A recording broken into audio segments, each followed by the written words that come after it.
And now, at last, it's my pleasure to introduce our keynote speaker, Carol Dweck. Carol is an APS Fellow and the Lewis and Virginia Eaton Professor of Psychology at Stanford University. She received her doctorate in 1972 from Yale University, where she was also a National Science Foundation Fellow. Carol's work spans social and developmental psychology, examining the self-conceptions people use to structure the self and guide their behavior. Her research investigates the origins of self-conceptions, their role in motivation and self-regulation, as well as their impact on achievement and interpersonal processes. Carol's most recent book, Mindset, The New Psychology of Success, examines fixed and growth mindsets and has received a great deal of attention. As a world-recognized leader in motivation and personality psychology, Carol will be telling us tonight about a wide array of research. So it's my privilege and pleasure to introduce our keynote speaker for this year's annual meeting, Carol Dweck.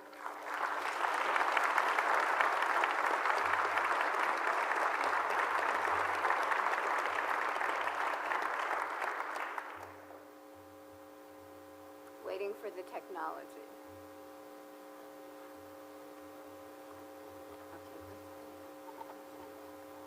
Helping with the technology.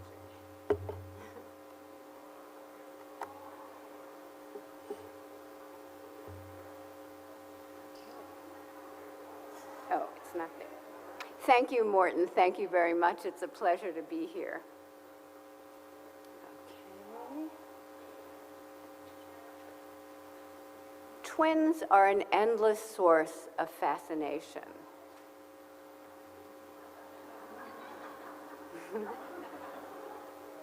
None more so than twins reared apart. James Springer and James Lewis were separated shortly after birth, yet both married and divorced women named Linda, and then married women named Betty. They had similar hobbies. James number 1 liked mechanical drawing, and James number 2 liked carpentry. And both showed similar levels of sociability, flexibility, and self-control on personality tests. Barbara Herbert and Daphne Goodship were also separated near birth, yet when they met again at age 39, both were wearing beige dresses and brown velvet jackets. Each had the eccentric habit of pushing up her nose, and each giggled more than anyone else she knew. These dramatic examples might lead one to believe that personality is simply encoded in our genes, it simply unfolds, and cannot be changed. After all, if something so specific as the velvet jacket or so general as sociability is just there, it might suggest that everything in between is there too. My talk this evening will be about what lies between. Now, twin studies highlight the more basic preferences and habits, and also global personality traits. And I won't be analyzing this. I won't talk about the twins who didn't match up so well.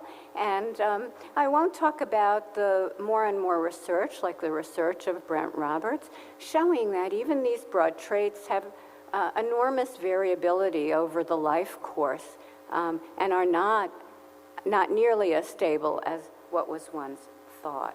But these studies often neglect the levels in between and their impact on adaptive functioning. The particular thing I want to focus on are people's beliefs.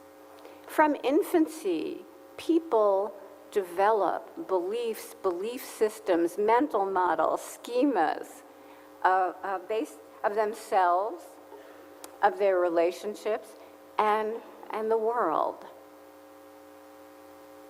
Mary Rothbart, the wonderful researcher and theorist of temperament, said that personality is much more than temperament or even habits. It also includes perceptions of others, self, and events. And that's what I'm arguing today. But further, I'm arguing that these beliefs are a fundamental part of personality and that they help us understand adaptive functioning. They help us answer the question, what leads or allows people to function well in their lives, to conduct successful social relationships, to thrive in school and the workplace, to be a caring person who not only develops his or her own qualities, but helps others to do so as well. My goals for today's talk are, first, to argue that beliefs and their impact are part of personality. This is very consistent with the wonderful CAPS model of Michelle and Shota, but I'll be focusing on the belief part. I'll show that beliefs contribute a great deal to standard personality traits, but more than that, they underlie important, and they directly underlie important aspects of adaptive functioning, and they have unique implications for intervention. When you consider broad personality traits, you can measure them, you can use them to predict, but what do you do then? What do you do to help people lead better lives? I think the implications stop there. But when you consider people's beliefs, schemas, mental models, you have an entry point to interventions. I'll examine several beliefs, self, relationships, and world, and I'll use these different beliefs to address these points.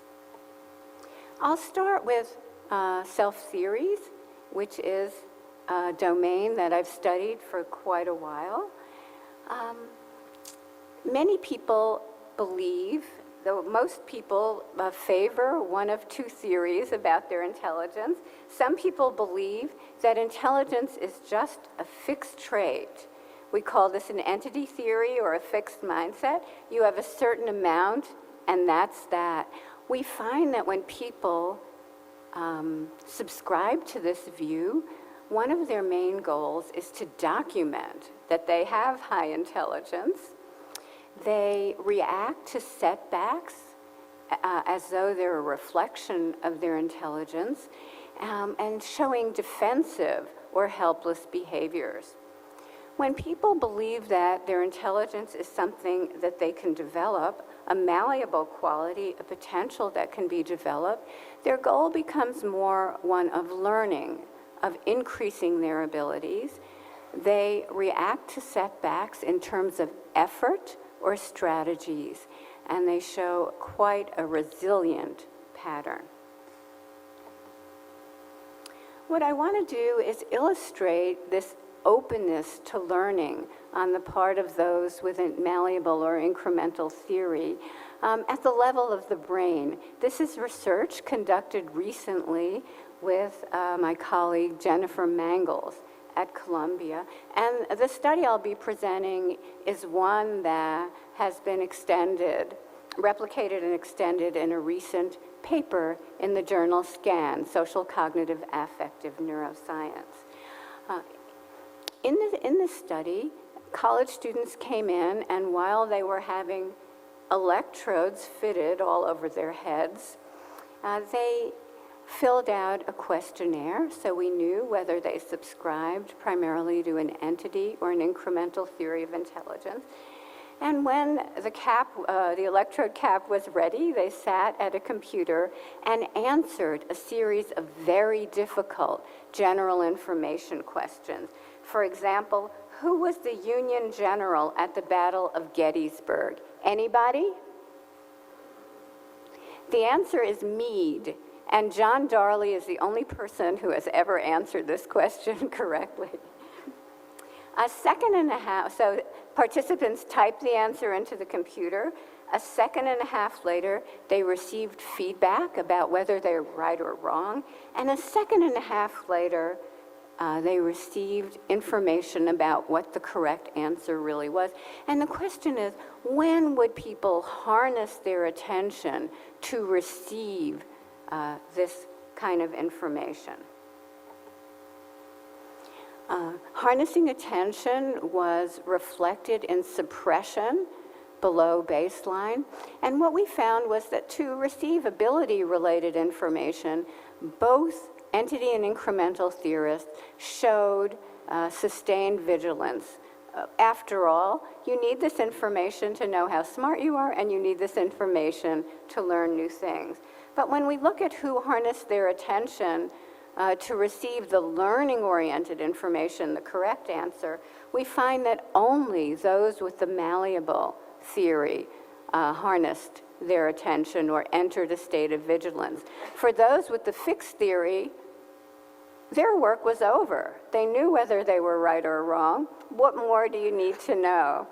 For those with the malleable theory, their job was just starting, learning something new. As a result of their greater openness to learning, those with the malleable theory performed significantly better on a surprise retest.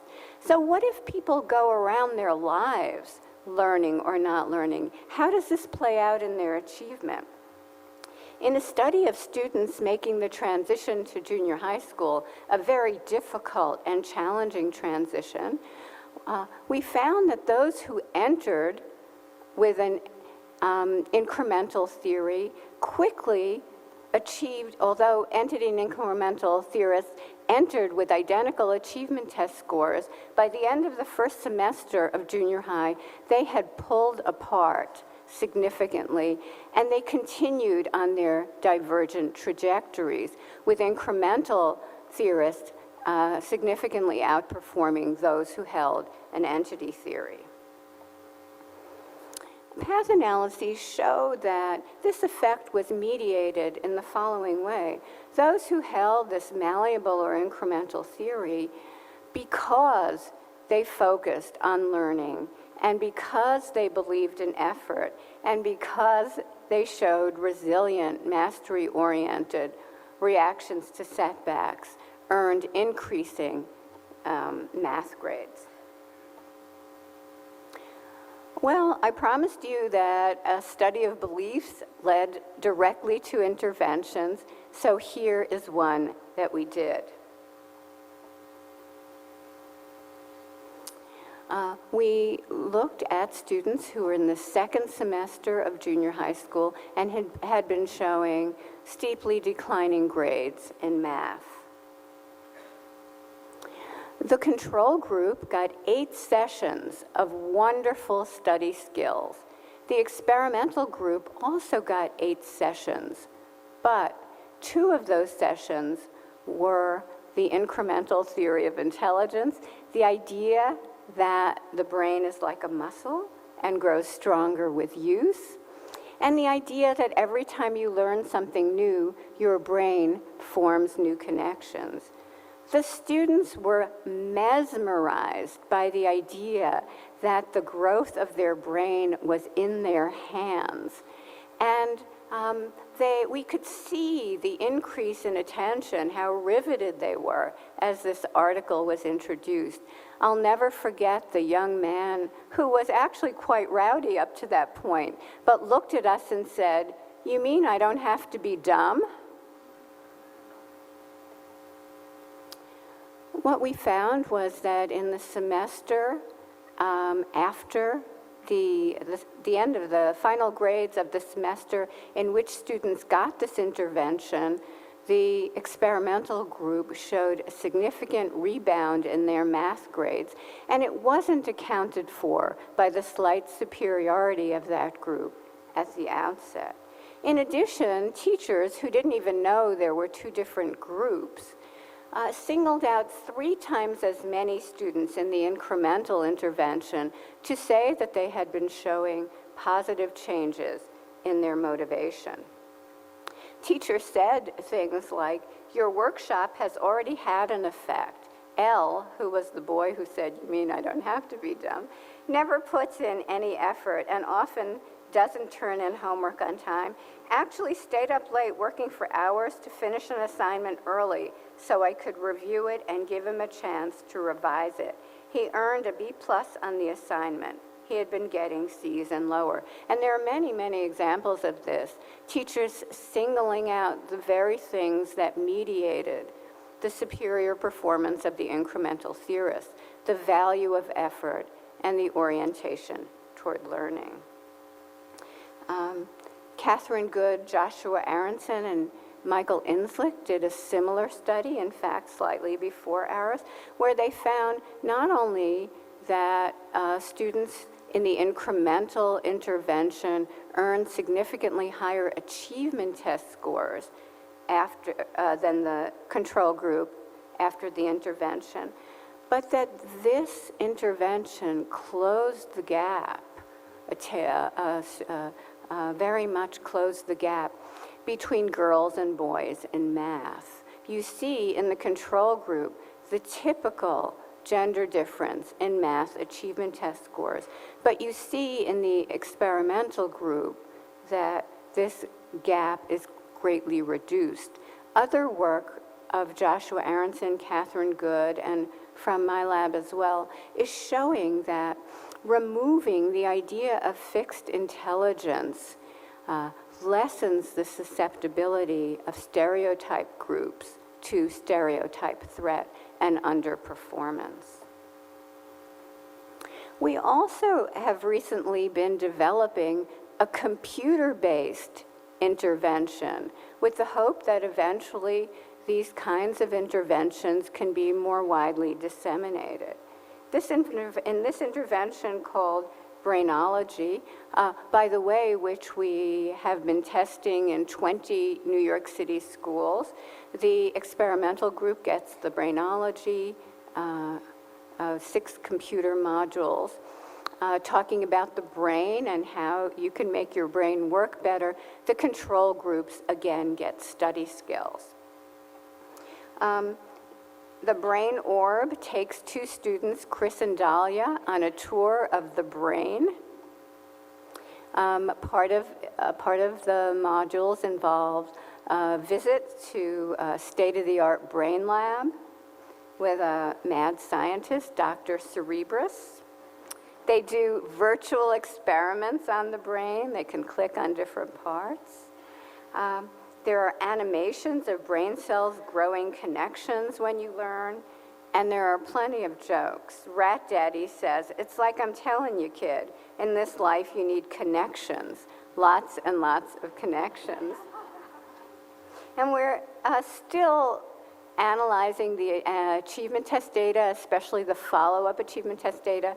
But when we ask students anonymously, just they put their code names in, "Have you changed your mind about anything?" Every single one talked about differences in study skills and attention in class. And I just picked out 2 that showed you how students' mental models of how learning takes place had changed.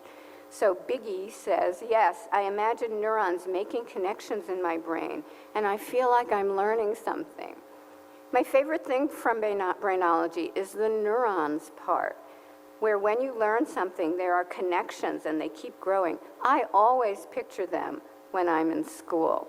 Other kids said, every time I think of not studying, I think of my brain not making the connections. The teachers reported changes in students' behavior. In my class, they use the memory terminology every chance they get. We included that in them. I'll have to put that into my long-term memory. Sorry, that stuff is not in my long-term memory. I guess I was only using my working memory. They offer to practice, study, take notes, or pay attention to ensure that connections will be made.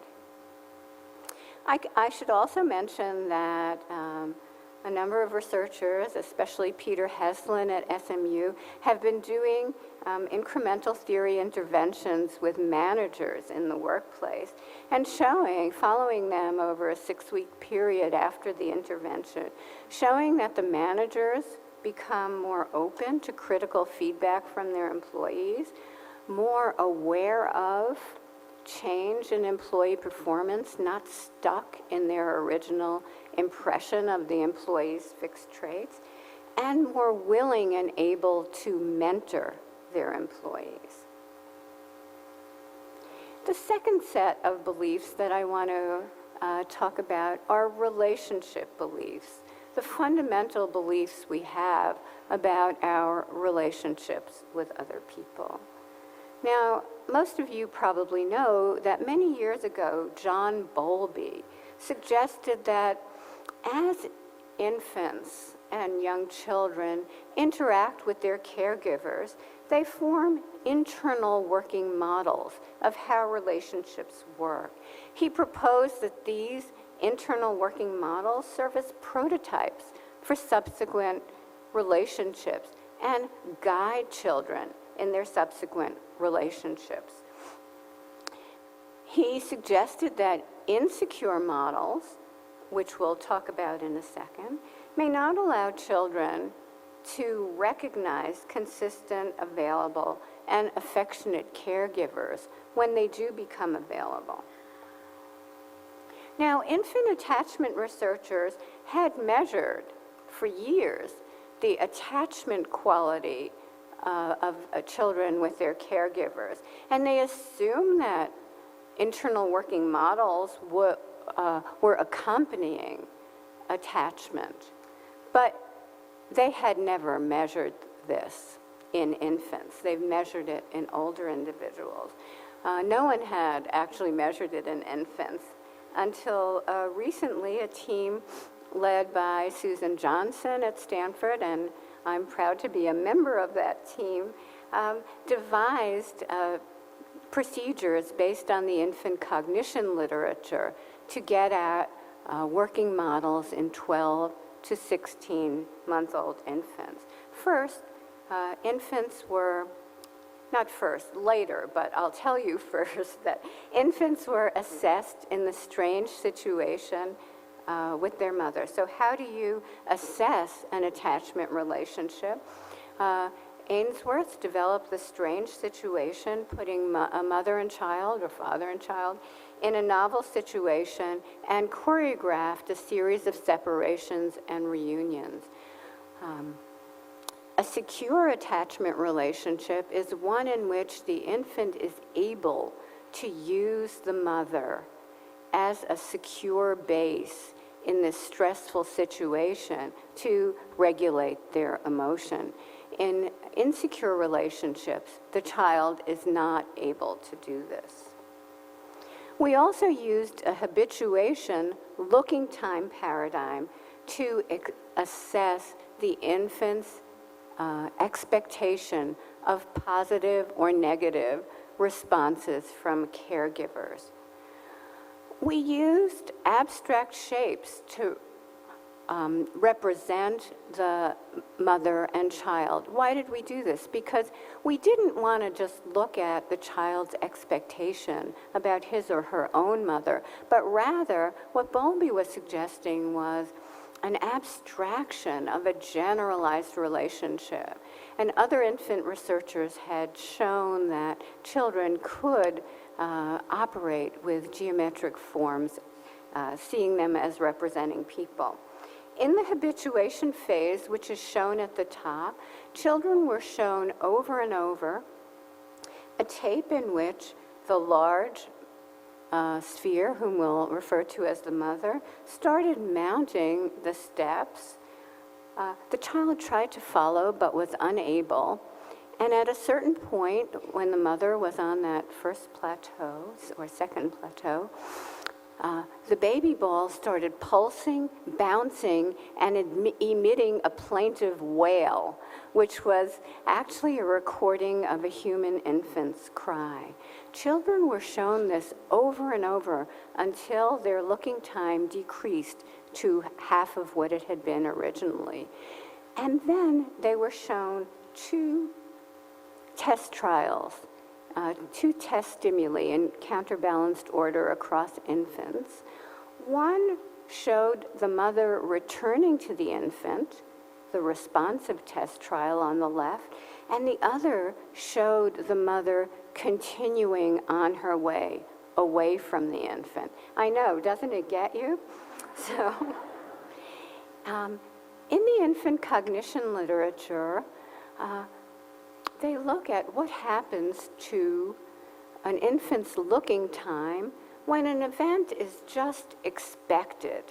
If an event is just what you expect, is the ending you expect to see to something, your looking time doesn't recover very much. But if an event is a violation of expectations, a surprise to you, then your looking time recovers. What we found was, first of all, that originally on the habituation trials, the children with secure and insecure relationships looked equally at the event, and they habituated similarly and to the same level. But then we see a difference on the test trials. There was a significant interaction showing that secure infants showed significantly more looking time when the caregiver, the mother sphere, was unresponsive. If I can anthropomorphize for a moment, they were surprised by this. So they showed significantly longer looking time to that than to the responsive caregiver. And 70% of the infants showed that pattern. However, the insecure infants did not discriminate between the two events, and if anything, looked slightly longer at the responsive caregiver, indicating perhaps some surprise that the mother responded in this caring and consistent way. So this is very preliminary, it's the first evidence, but we find it very exciting to start looking at beliefs about relationships and expectations about relationships, even at that young age. Many researchers looking at adult relationships find very similar things. I'm not saying that these models persist from infancy. We know that they can change with changes in the caretaker. But it's the same idea, expectation of positive or negative responses from others seem to have a great deal of impact on adults' relationships, whether they're studied as relational schema, rejection sensitivity, or a sense of belonging. Just to review briefly, the research program from Geraldine Downey's lab has shown that individuals who anxiously expect negative responses from others first have more fragile romantic relationships, shorter lived. They perceive rejection in the ordinary careless or thoughtless behavior of a romantic partner. They respond to conflict and perceived rejection in ways that undermine the relationship with jealousy, hostility, passive aggression. And when they're in a group setting, at work and school, they become less involved in and do less well in their institutions over time. This was a beautiful research done by Mendoza, Dent, and Downey, and others. Based on these kinds of findings, recently Greg Walton and Jeff Cohn, and I'm happy to say Greg Walton will be our colleague at Stanford. I almost said Columbia. They targeted African American students who were entering their freshman year of college. And they targeted them because they thought that African American students in particular might feel a fragile sense of belonging to a predominantly and historically white institution. And this is not to say that trepidations are unwarranted. Certainly discrimination still takes place, and so forth. But the work of Downey and her colleagues has shown that dwelling on expectations of rejection and filtering experiences through that lens is not helpful. In the treatment group, these first-year students learn that doubts about belonging in college are common at first and short-lived. The control group learned that political beliefs become more sophisticated as you go through college. The belongingness intervention presented students first with survey statistics, suggesting that all students, regardless of race, worried at first about whether they would be accepted, but now by their junior and senior year were quite sure that they were accepted by others. There were quotes from ethnically diverse juniors and seniors expressing the same sentiment. At first, they didn't have a small group of close friends, but they reminded themselves that it takes time, and now they have friends who are as close to them as those from high school. And what they found was that across a great variety of measures, and particularly for the African American students, there were clear benefits of this intervention. When they looked at the percent of challenging courses taken, that rose significantly among the African American students from about 36% before the intervention to about 57% afterwards. And this is from one session of that intervention. What about resilience? For the students in the control group, the blue line, their academic motivation went down on days of high adversity, but it was maintained for the students in the intervention group. And a similar finding was obtained for their perceived fit in college as well. That was maintained on days of adversity for those in the experimental group. Reaching out and conscientiousness. They looked at, for example, emails sent to professors over a week.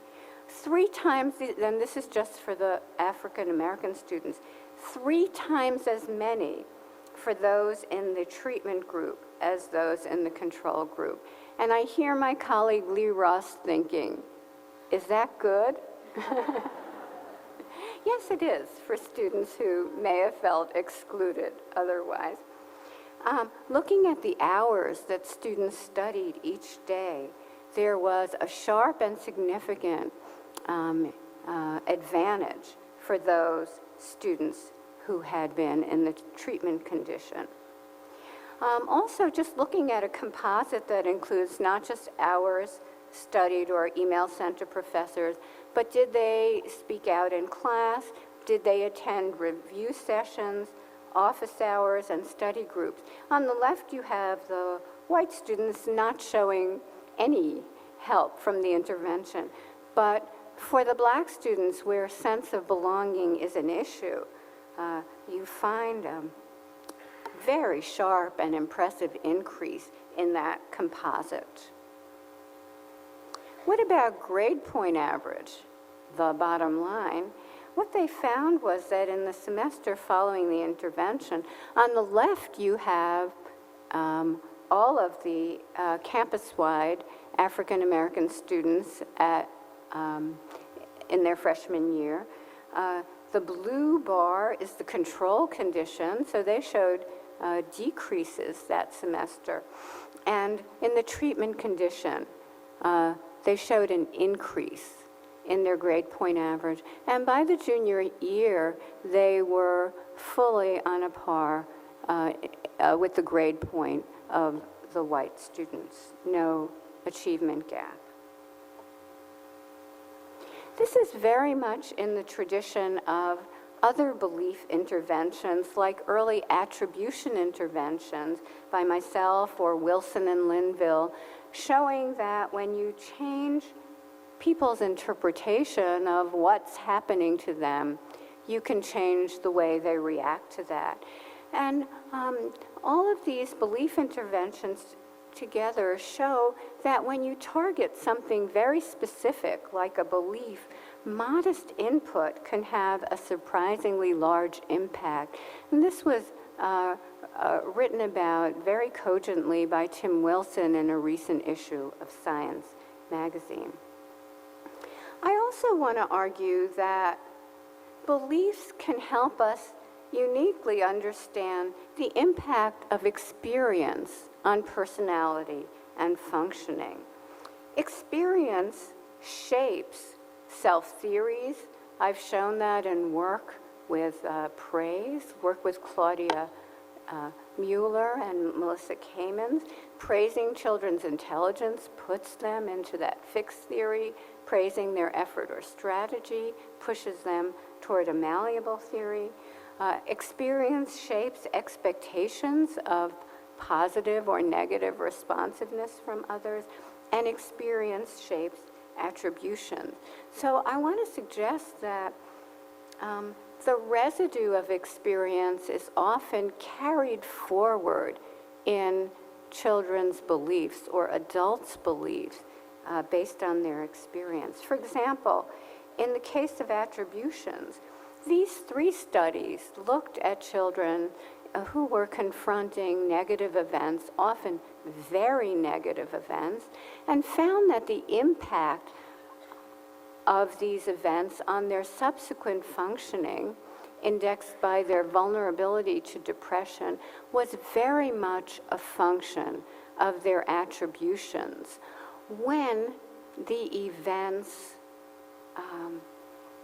caused them to develop negative self-attribution or self-blame for those events, the prognosis was much worse. That is, the vulnerability to depression was much greater over time.